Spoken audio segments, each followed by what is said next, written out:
da ido da na gani, da ido ga abu akan matar sarki, da ido da ta gani.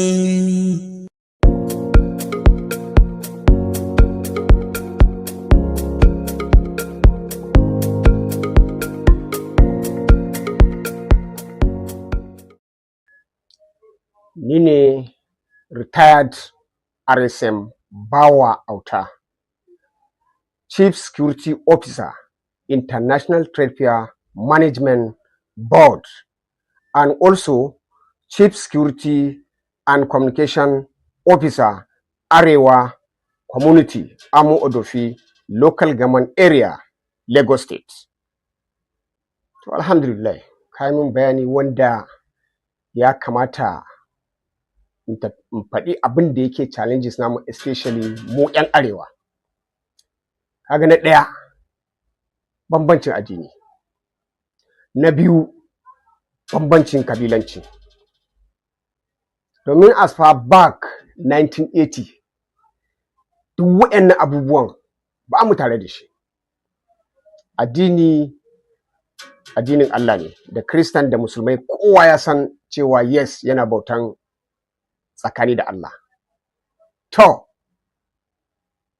yau muka zauna ka ce kai Christian ba za ka haɗa kai da Musulmi ba, Musulmi ba za ka haɗa kai da Christian ba.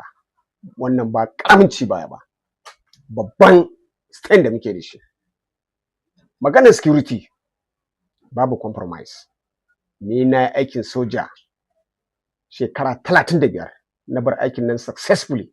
A gidan soja ba mu da wannan, amma yau da na bar aiki ne shiga cikin farin kaya, that is civilian, to definitely akwai bambancin kuma kawai abin da za a yi na addini ne.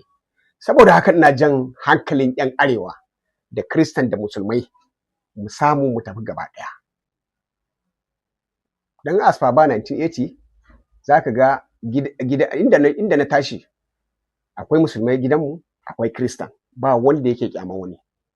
Mu ci abinci tare, mu tashi tare, mu yi komai tare. To amma yanzu sentiments nan ya shiga. To amma yanzu alhamdulillah za mu rinka faɗakar da especially arewa mazaunin Lagos. Misali, ina son bada misali ɗaya na magana. Akwai lokacin da ɗan arewa Musulmi yana tallan ice cream, yana na ruwa kaman wanda ka ambata su gaba ɗaya ɗan arewa ne.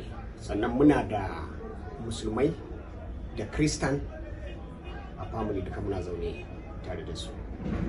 To alhamdulillah, a shugabanninmu na 'yan arewa muna da dattawa masu ba mu shawarwari.